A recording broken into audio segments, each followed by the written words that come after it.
যাচ্ছি।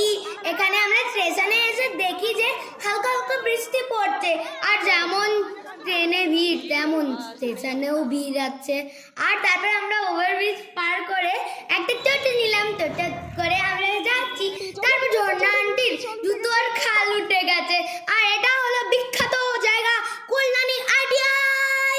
আর আমরা ভেতরে গেছি, ভেতরে গিয়ে দেখি যে এখানে সিসাল দিয়ে সব কিছু তৈরি রেখেছে, খুব ভালো ছিল। আর এখানে ঠাকুরও অনেক দারুণ ছিল, পুরো সোনার জিনিস দিয়ে। আর এখানে বাঁশি এমন বাজাচ্ছিল, মাথা খারাপ করে দিয়েছিল। আর তারপরে আমরা এখানে প্রেম মন্দিরে এসেছি।